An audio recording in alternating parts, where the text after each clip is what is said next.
আল্লাহ রাব্বুল আলামিন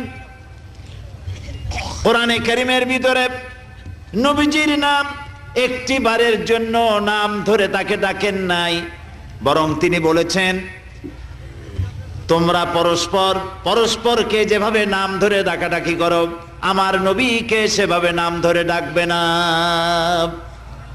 আল্লাহ নিষেধ করেছেন আমার নবীর নাম ধরে ডাকবে না। সুবহানাল্লাহি ওয়া বিহামদিহি। এই পৃথিবীতে যত নবী আসছেন সমস্ত নবীরা হলেন এলাকা ভিত্তিক নবী, অঞ্চল ভিত্তিক নবী। এক এক এলাকার, নূহ আলাইহিস সালাম এক এলাকার, মুসা আলাইহিস সালাম আলাক এলাকার, দাউদ আলাইহিস সালাম আরাক এলাকার, এরকম এলাকা ভাগ ভাগ করা।